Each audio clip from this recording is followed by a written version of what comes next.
Welcome back to Eklavya study point. आज हम जो अपना नया चैप्टर पढ़ेंगे उसका नाम है इन द अर्लीस्ट सिटीज़ यानी आरंभिक नगर।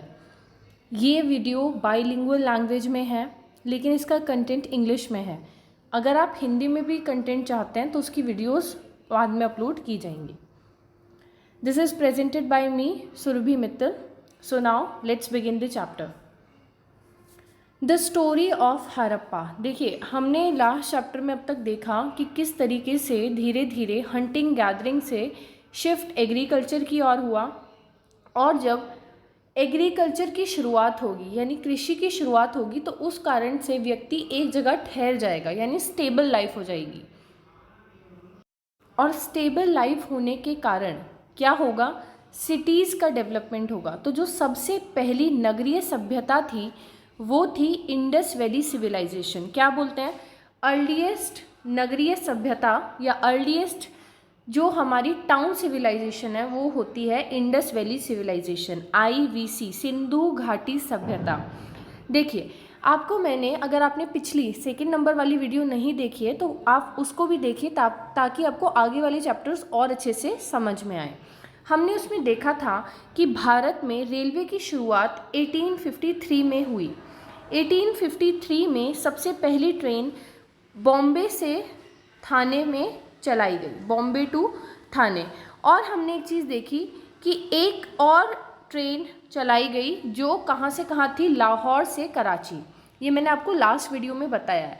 तो जब रेलवे लाइन कंस्ट्रक्शन हो रहा था, कहाँ पर, सेकेंड वाला रेलवे लाइन कंस्ट्रक्शन जो हम पंजाब में बात कर रहे हैं, आज का हिंदुस्तान वाला पंजाब नहीं बल्कि पाकिस्तान वाला पंजाब, पाकिस्तान प्रोविंस, ठीक है, वो sorry Punjab province of Pakistan की हम बात कर रहे हैं। तो वहाँ पे जब रेलवे कंस्ट्रक्शन हो रहा था, लाहौर टू कराची रेलवे बन रही थी, तो वहाँ के इंजीनियर्स ने क्या किया कि उन्होंने उस कंस्ट्रक्शन के लिए बहुत सारी ईंटें वो उठा के लेके आए। और वो कहाँ से लेके आए थे, जहाँ पे उन्हें एक ऐसी सोर्स से बहुत सारी already rich source of readymade और अच्छी क्वालिटी की ईंटें या ब्रिक्स मिली, जो कहाँ से लेके आए, वो हड़प्पा से। हड़प्पा जो आज पंजाब प्रोविंस में ही है, जहाँ पे रेलवे कंस्ट्रक्शन का काम हो रहा था। जब बाद में उस पर रिसर्च की गई तो देखा कि ये तो बहुत ही हाई क्वालिटी ब्रिक्स हैं या क्या है।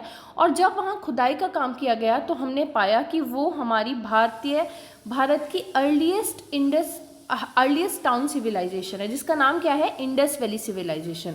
तो इस तरीके से इंडस वैली सिविलाइजेशन की खोज हुई। पहले लोगों को पता ही नहीं था कि कोई ऐसी आरंभिक टाउन सिविलाइजेशन एग्जिस्ट भी करती है। ऐसा कब पता चला, जब पहली बार रेलवे कंस्ट्रक्शन का काम हुआ। ठीक है, तो यहाँ से आपके कुछ क्वेश्चंस जो बनेंगे, पहला एक टर्म है हड़प्पा।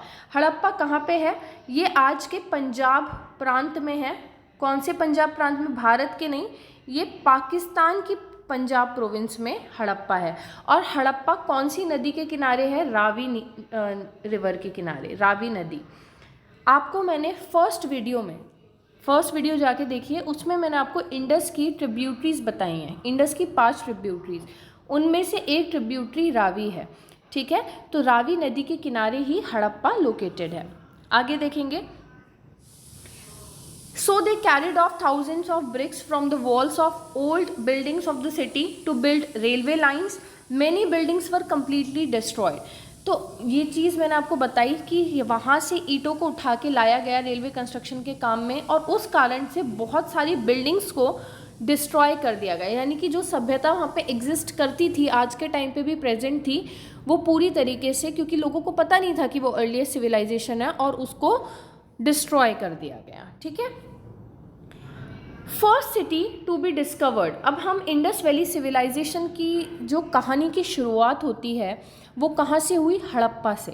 सो Harappa is the first site which is discovered. Indus valley civilisation की ऐसी पहली कौन सी साइट है जिसको सबसे पहले डिस्कवर किया गया, तो उसका आंसर क्या होगा, हड़प्पा। ठीक है, it is situated in the Punjab province of Pakistan.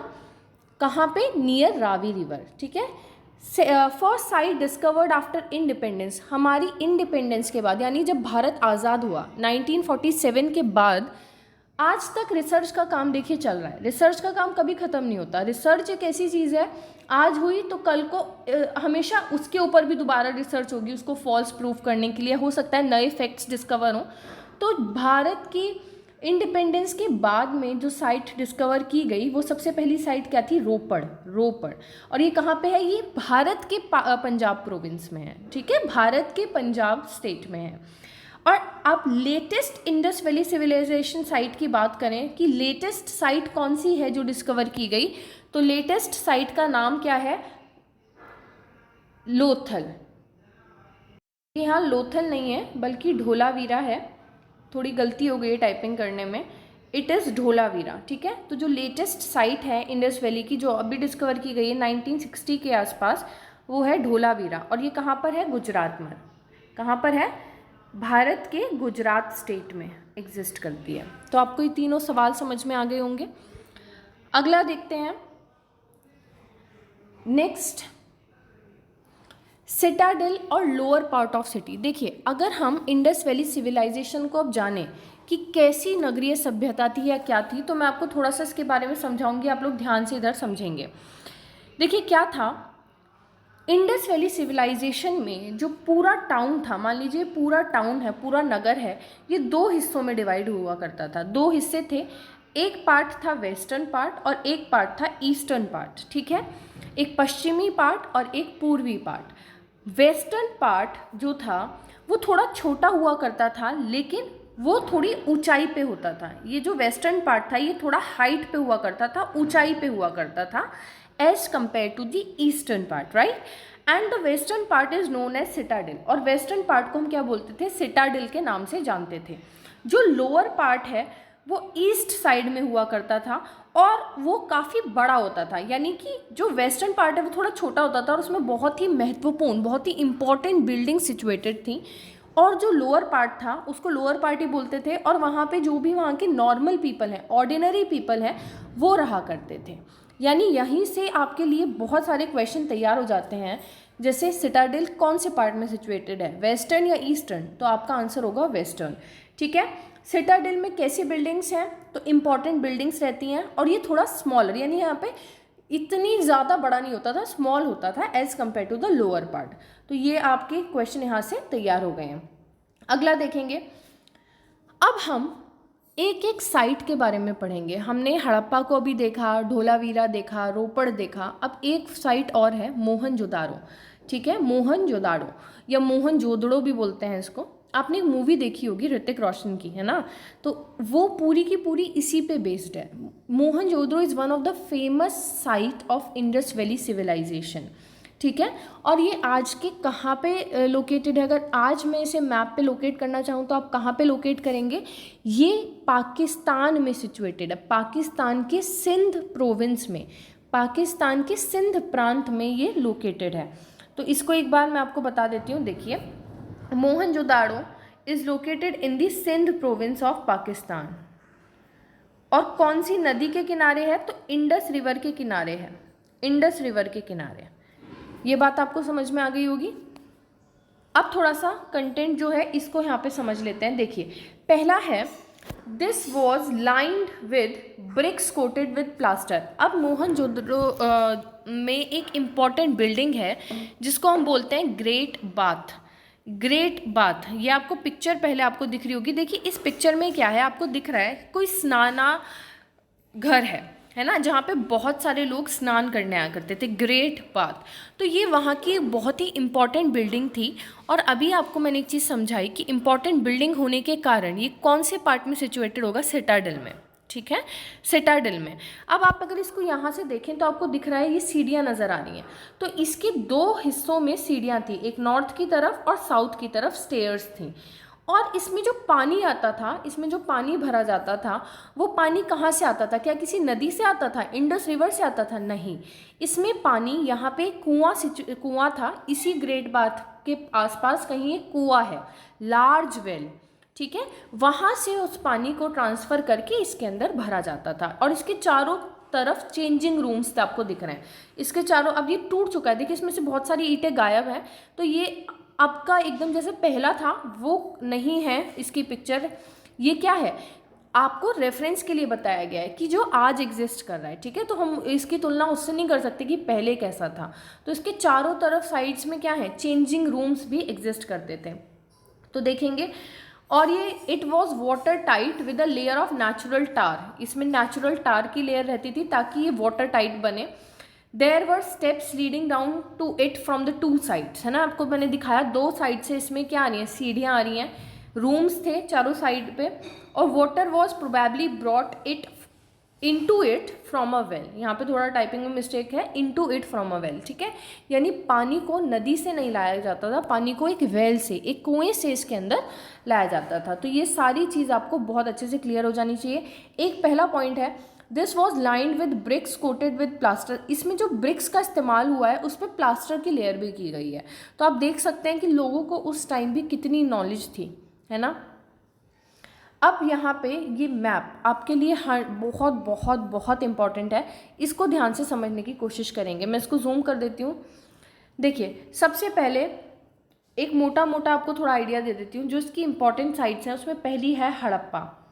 Harappa ये आपको मैंने बताया कि ये पाकिस्तान के पंजाब प्रोविंस में लोकेटेड है। उसके बाद है राखी गढ़ी। राखी गढ़ी कहाँ पर है, राखी गढ़ी सिचुएटेड है हरियाणा में।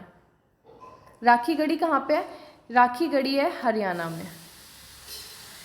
उसके बाद हम बात करते हैं कालीबंगन। कालीबंगन कहाँ पे है, राजस्थान में। कालीबंगन कहाँ सिचुएटेड है, राजस्थान में। गनेरी वाला पाकिस्तान में ही है। गनेरी वाला कहाँ पर है, पाकिस्तान में है।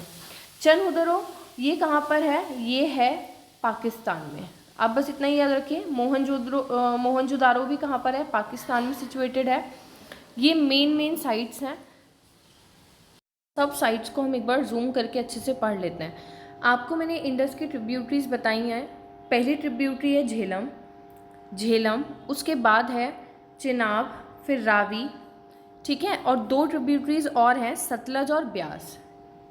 अब यहाँ पे पहली साइट आपने देखी मोहनजोदारो, ये कहाँ पर है, सिंध प्रांत में है, पाकिस्तान में। चनहुदारो भी सिंध प्रोविंस ऑफ पाकिस्तान में लोकेटेड है। उसके बाद हड़प्पा आपने देख लिया। राखी गढ़ी हमने देखा हरियाणा में है और हरियाणा की हिसार डिस्ट्रिक्ट के अंदर है। हरियाणा की हिसार डिस्ट्रिक्ट ऑफ हरियाणा में राखी गढ़ी है, ठीक है। उसके बाद आता है कालीबंगन। कालीबंगन ये है राजस्थान में, राजस्थान। और गनेरी वाला भी आपने देख लिया, पाकिस्तान में लोकेटेड है। ये पाकिस्तान का ही पार्ट है ये वाला सारा। तो आपको ये सारी चीज़ अच्छे से क्लियर हो जानी चाहिए कि कौन सी साइट्स कहाँ पे एग्जिस्ट करती है। अब यहाँ पे नीचे वाली साइट्स को एक बार देख लेते हैं। देखिए, नीचे वाली जो साइट है सुतकाको, इन्होंने ये लिख रखा है, इसका असली नाम वैसे पूरा है सुतका गेंदौर। सुतका गेंदौर ये पाकिस्तान में ही है। और यहाँ पे हमें सुतका गेंदौर में क्या मिला था, हमको यहाँ पे क्या क्या चीज़ें मिली हैं या ये इनकी क्या स्पेशलिटी है, वो भी मैं आपको एक साथ आगे डिस्कस करा दूँगी, ठीक है।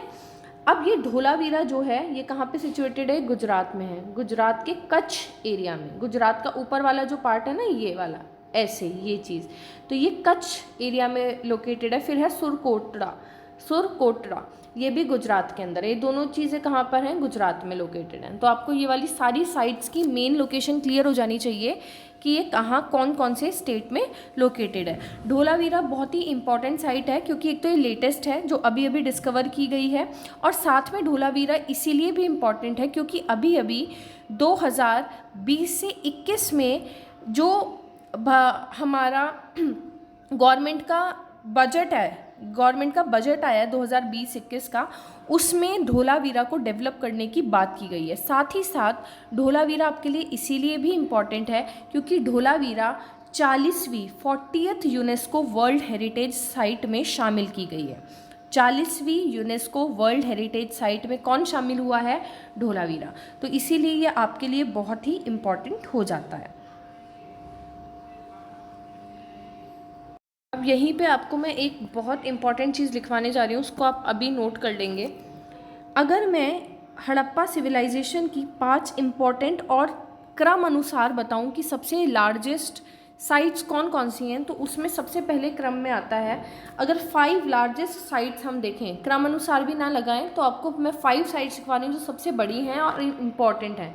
तो उसमें पहली है मोहनजोदारो, सबसे पहली है मोहनजोदारो, इसको लिख लीजिए क्योंकि बहुत ही इम्पॉर्टेंट है। सेकंड साइट जो बहुत इम्पॉर्टेंट है गनेरीवाला, गनेरीवाला। थर्ड साइट है हड़प्पा, और ये तीनों ही साइट पाकिस्तान में है। जो मैंने अभी तक 3 साइट्स लिखी हैं ये पाकिस्तान में। अब मैं नेक्स्ट कलर से, दूसरे कलर से लिख देती हूँ। आपकी फोर्थ जो साइट है राखीगढ़ी, ये भारत की साइट है राखीगढ़ी। तो इंडिया में अगर मैं पूछूं इंडिया की सबसे लार्जेस्ट इंडस वैली सिविलाइजेशन की साइट कौन सी है, तो राखीगढ़ी है, जो कहाँ पे, हरियाणा में है। और 5वीं है धोलावीरा। 5वीं कौन सी है, धोलावीरा। तो आप इसको यहाँ से नोट कर लेंगे, इस चीज़ को आप लिख लीजिए। सबसे बड़ी साइट है मोहनजोदारो, सेकंड गनेरीवाला, फिर हड़प्पा, फिर राखीगढ़ी और धोलावीरा। जो मैंने लाल कलर से लिखी है वो इंडिया में साइट्स हैं, और जो मैंने आपकी पिंक कलर से या पर्पल मान लो, जो भी पिंक कलर है, वो कौन सी है, ये आपकी पाकिस्तान वाली प्रोविंस में साइट्स हैं। चलिए आगे हम देखते हैं इम्पॉर्टेंट IBC साइट्स, इनकी लोकेशन। मोहनजोदारो कौन सी रिवर के किनारे सिचुएटेड है, इंडस रिवर और सिंध पाकिस्तान में।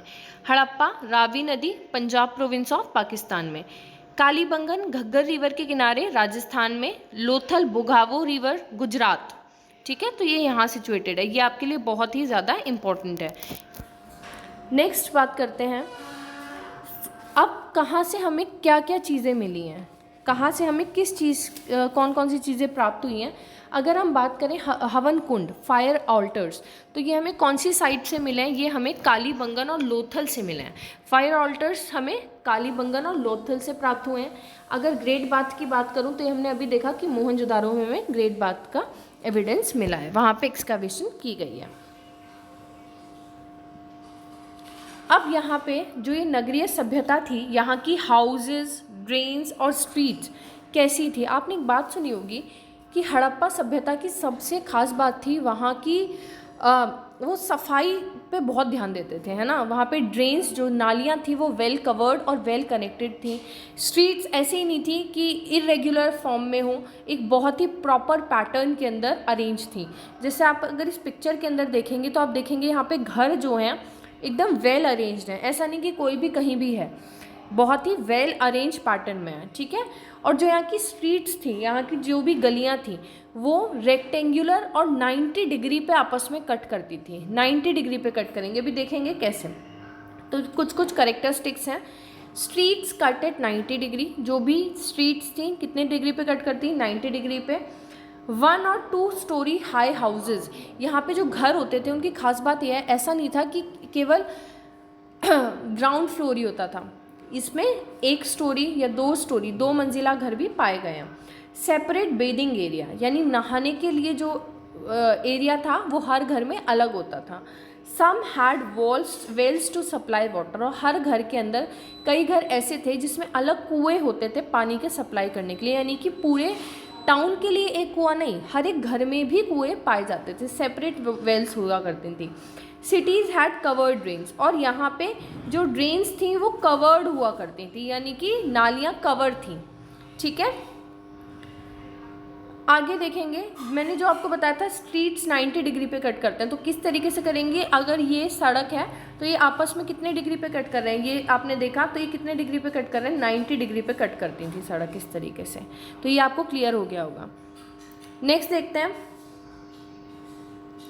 Drains in the houses were connected to those on the streets and smaller drains led into bigger ones. मान लीजिए घर से जो भी पानी आ रहा है, ठीक है, तो स्मॉल ड्रेन्स किसी एक बड़ी नाली से कनेक्ट हुआ करती थी, तो हर एक घर की जो पानी है वो स्मॉल ड्रेन्स में जाता था, उसके बाद वो बिगर ड्रेन में मतलब चला जाता था। As the drains were covered, और जो भी नालियाँ थी वो कवर रहती थी, और उनमें इंस्पेक्शन होल भी थे। मान लीजिए कोई प्रॉब्लम हो गई है, कुछ है, तो सेस पिट भी हुआ करते थे जिससे चेक किया जाए। इंस्पेक्शन होल्स भी थे ताकि उनकी प्रॉपर क्लीनिंग हो सके टाइम पे।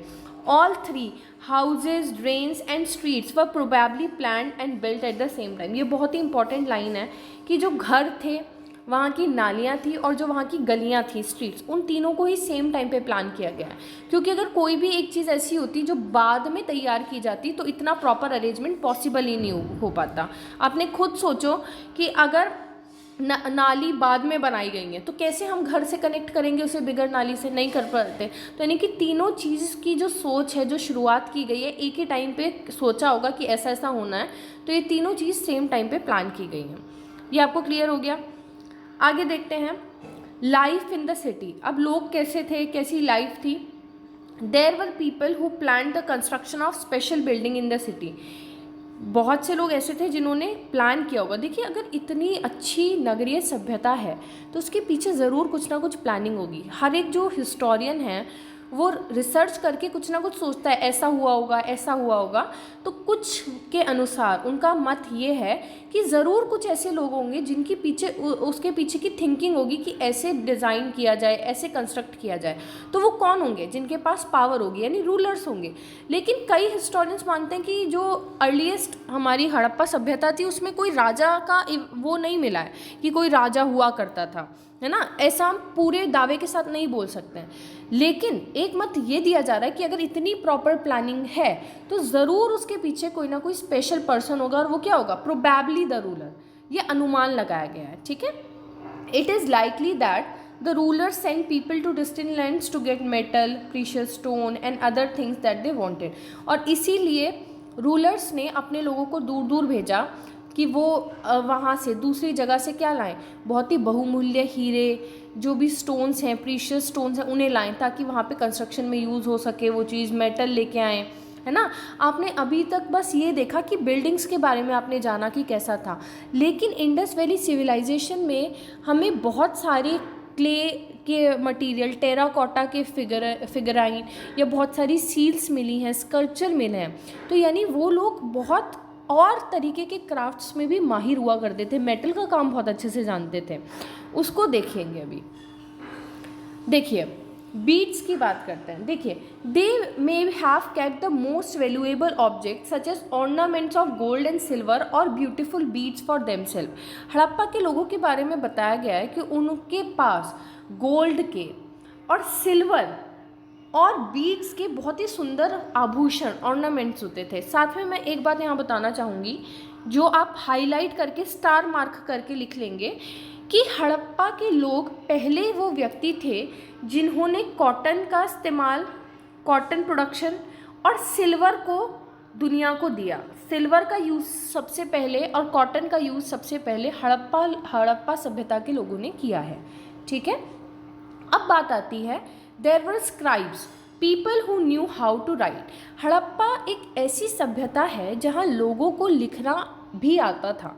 ये बात हमें कैसे पता चलती है? क्योंकि वहाँ हमें जो सील्स मिलती हैं उनसे हमें पता चलता है कि लोगों को राइटिंग आती थी। लेकिन आज हम लोगों को वो राइटिंग अभी हम लोग डिसाइफर नहीं कर पाए। मैंने आपको फर्स्ट चैप्टर में एक टर्म बताया था, डिसाइफर, है ना। अभी हम उसकी स्क्रिप्ट को समझ नहीं पाए हैं, तो हमें नहीं पता कि उस सील पे क्या लिखा है, लेकिन कुछ ना कुछ लिखा है। वो पिक्टोग्राफिक स्क्रिप्ट है, यानी पिक्चर्स की फॉर्म में है। तो हमें ये ज़रूर पता चलता है कि वहाँ के लोगों को लिखना आता था, हम समझ नहीं पाए हैं, ठीक है। तो उन लोगों को जो लिखते हैं सील्स पे, उनको हम क्या बोलते हैं? स्क्राइब्स बोलते हैं। Who help prepare the seals, जो सील्स को प्रिपेयर करने में मदद करते हैं, ठीक है। तो ये चीज़ आपने देखी, आपको एक बहुत अच्छे से क्लियर हो गया होगा।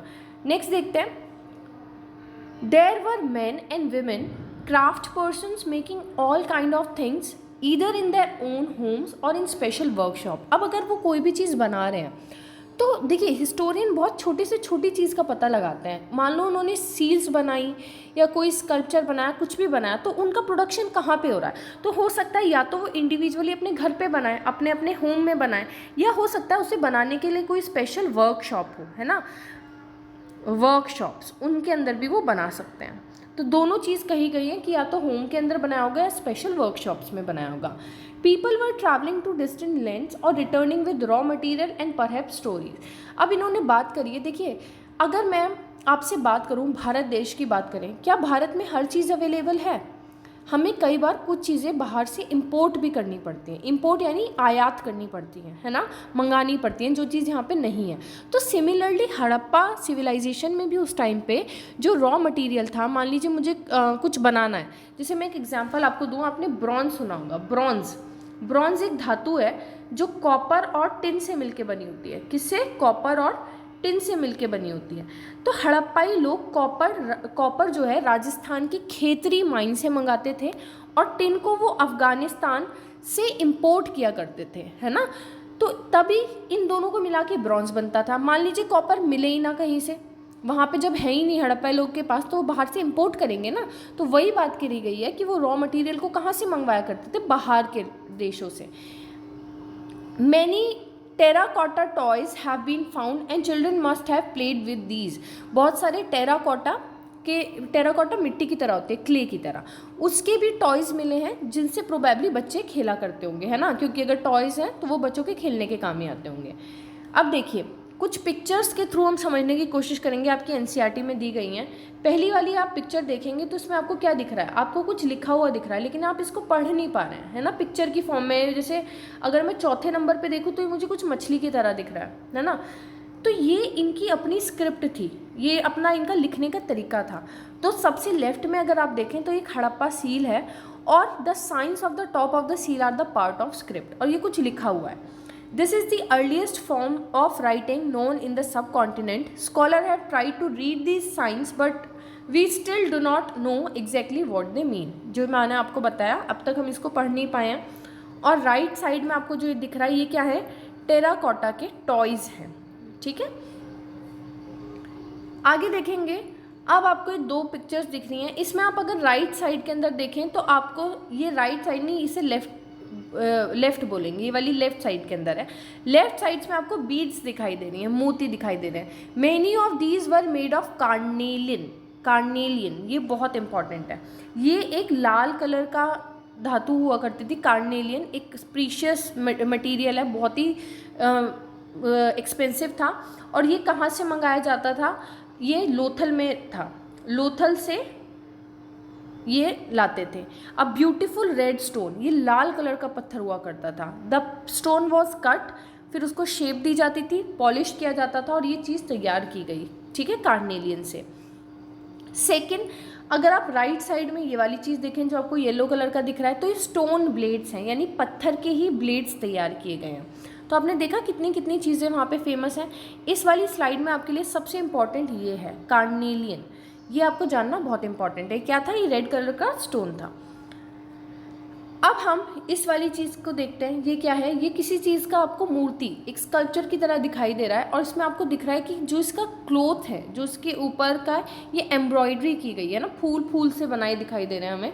तो ये एक स्टोन स्टैचू है जो कहाँ से मिला है? मोहनजोदाड़ो से हमें मिला है, मोहनजोदाड़ो से मिला है। ये स्टोन का बना हुआ है, एम्ब्रॉयडर्ड क्लोथ का यूज़ हुआ है। Him wearing an embroidered garment, इससे क्या पता चलता है कि उस टाइम पे लोगों को एम्ब्रॉयडरी आती थी, क्योंकि अगर स्कल्पचर में उसका यूज़ हुआ है यानी कि वो असली में भी कुछ ऐसा ही पहनते थे। और इसको हम क्या बोलते हैं? Bearded priest. इसकी दाढ़ी है ना, तो इस वाले स्टैचू को हम बोलते हैं बियर्डेड प्रीस्ट के नाम से बोलते हैं। मोहनजोदाड़ो से हमें क्या मिला है? बियर्डेड प्रीस्ट मिला है। तो ये चीज़ समझ में आ गई आपको। अगला देखते हैं। Cotton was probably grown at Mehrgarh from about 7000 years ago.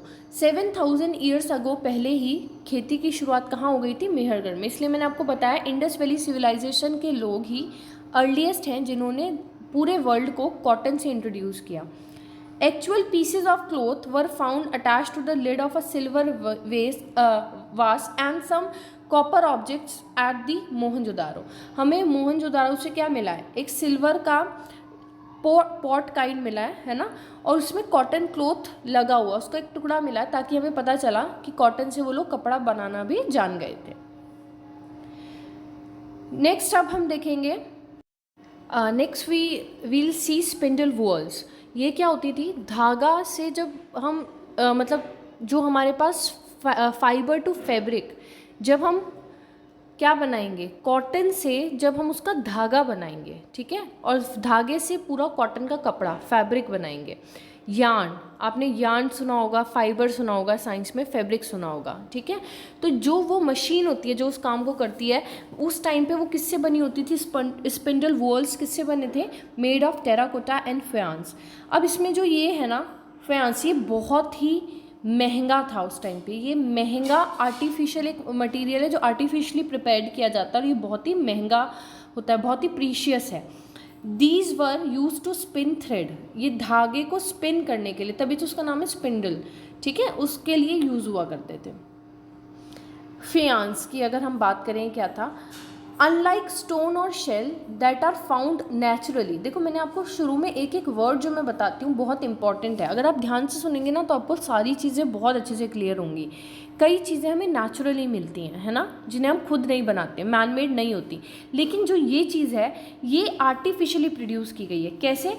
A gum was use to shape sand. आपने रेत देखा है? सैंड में गम का इस्तेमाल करके या उसमें क्वार्ट्ज का इस्तेमाल करके उसको एक ऑब्जेक्ट में टर्न किया जाता है, ठीक है। The objects were then glazed resulting in a shiny glassy surface. और फिर जो चीज़ बन के आती है ना वो बहुत ही पॉलिश्ड शाइनी होती है, उसको बोलते हैं faience. The colours of the glaze were usually blue और सी ग्रीन। टील कलर आपने सुना होगा, ये सी ग्रीन या ब्लू कलर का होता है, ठीक है। और इसका इस्तेमाल बीड्स, बैंगल, ईयररिंग्स या फिर छोटे छोटे वेसल्स बनाने में किया जाता था। तो ये चीज़ आपने देख ली कि फैंस क्या है और ये बहुत ही इम्पॉर्टेंट था उस टाइम पे मटेरियल। अब हम बात करते हैं कॉपर की। मैंने आपको ब्रॉन्ज अभी समझाया तो उसी में मैंने बताया था कॉपर कहाँ से मिलता था? राजस्थान के खेतरी माइन से कॉपर मिलता था, या ओमान से भी कॉपर लाया जाता था। ओमान आज कहाँ पर सिचुएटेड है ये आप लोग मेरे को कमेंट सेक्शन में बताएंगे। ओमान कहाँ पे सिचुएटेड? टेल मी इन दी कमेंट सेक्शन, राइट। एक दिन मैं आपको वर्ल्ड मैप लेके पूरा क्लियर कर दूंगी। Tin which was mixed with copper two produce bronze. Tin के साथ अगर हम कॉपर को मिक्स करेंगे तो हमें क्या मिलेगा? ब्रॉन्ज मिलेगा, ठीक है। और टिन कहाँ से लाया जाता था? अफगानिस्तान से या ईरान से इंपोर्ट किया जाता था। गोल्ड कहाँ से लाया जाता था? कर्नाटका कोलर माइन से। और जो प्रीशियस स्टोन्स थे, कार्नेलियन आपने देखा, मैंने तभी बताया था, लोथल गुजरात, तो गुजरात से या ईरान या अफगानिस्तान से ये चीज़ें मंगाई जाती थी। तो ये चीज़ आपको क्लियर हो गई होगी। प्रीशियस स्टोन कहाँ से आते थे? गुजरात, ईरान या अफगानिस्तान से। ये चीज़ आपने देखी, ये क्या दिख रहा है आपको? ये कुछ आपको बुलक कार्ट की तरह दिख रहा है ना, बैलगाड़ी की तरह, तो ये बिल्कुल वही है, बुलक कार्ट ही है। ये टेराकोटा का बना है। इरिगेशन टेक्निक्स कैसे यूज़ करते थे हड़प्पाई लोग? तो region does not receive heavy rainfall. उस टाइम पे बहुत ज़्यादा भारी वर्षा नहीं होती थी, तो इसीलिए क्या था, इरिगेशन की टेक्निक्स यूज़ करनी पड़ेंगी अगर वर्षा ज़्यादा नहीं हो रही है। तो इसीलिए वाटर को या तो स्टोर किया जाता था, ठीक है। This means that water was stored and supply to the fields when the plants were growing. तो हम वाटर को स्टोर करके रखते थे। इसीलिए आप यहाँ पे एक पॉइंट और नोट करेंगे, ढोलावीरा जो साइट कहाँ पर है? गुजरात में है। यहाँ पे आपको पानी के रिजर्वॉयर्स मिले हैं, वाटर रिजर्वॉयर्स कहाँ पे मिले हैं? ढोलावीरा के अंदर रिजर्वॉयर, राइट। इनका एविडेंस आपको ढोलावीरा से मिला है, इसको नोट कर लीजिए।